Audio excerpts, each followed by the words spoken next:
Hiroshi and his mother lived on the third floor of an apartment building across from the French embassy, where she worked in the laundry room. They had 2 rooms and a bath. Mother slept in the smaller room, while the other served as kitchen, dining room, and living room. Hiroshi's bed was behind a folding screen, along with a shelf where he kept his things. Over his bed was a narrow window with 3 panes of glass that he could slant open to let in the fresh air. When there was any. Here in the middle of Tokyo, the air wasn't fresh all year round. In summer, the nights were often so sticky and warm that Hiroshi couldn't sleep, and sometimes not even the rain helped him nod off.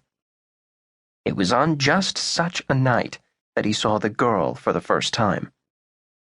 A light, silver rain fell, shimmering in the moonlight and the street lamps like a magic curtain. The flat smelled of the miso soup they'd had for dinner, and of the laundry strung across the room on a line, which was taking its time to dry. Hiroshi stood up and put his hand out the window to test whether it was beginning to cool down outside. It wasn't. He stood there for a while, looking down at the vast, dark embassy garden, unsure whether he was sleepy or not. Eventually, since there was nothing else to do, he lay back down on his bed.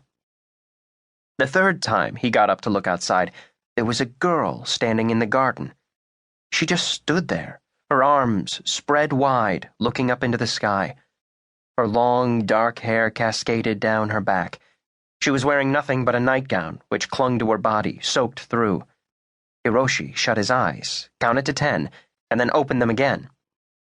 The girl was still standing there in the middle of the lawn. She swayed back and forth, slowly, dreamily, as the warm rain poured down onto her. Had he made some noise in his surprise? Hiroshi didn't know, but he heard the door slide open behind him, and his mother entered the room. "What is it?" she asked. "You should be asleep."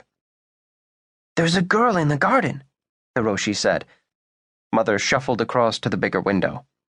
After watching the scene down below for a while in silence, she said thoughtfully, "So that's how it starts. How rich people go mad, sooner or later." "Why is she doing that?" Hiroshi asked. "There's a new ambassador. That might be his daughter. I heard somewhere that he has a daughter." "She's all wet." "Go to sleep," said his mother. "I can't. It's too warm. You have to get some sleep, or you won't be able to keep your eyes open in school tomorrow. At least lie down and try to rest a bit." Hiroshi didn't move from where he was any more than the girl did.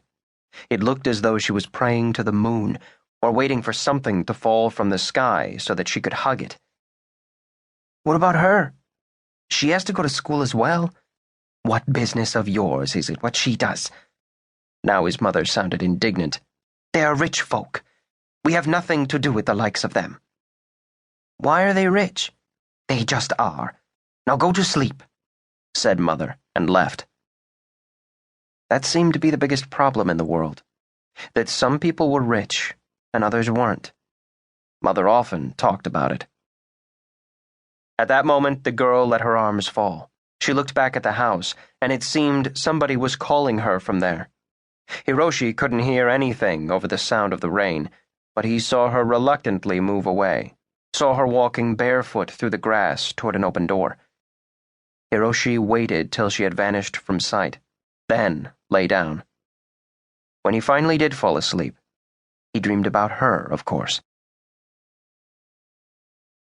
From then on, he lay in wait. Every afternoon, he hurried home from school and took up his post at the window.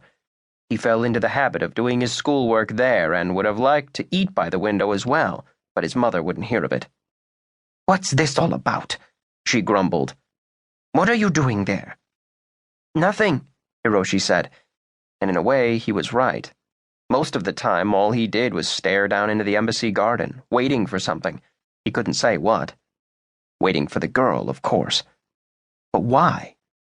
What did he hope would happen if he saw her again? He didn't know.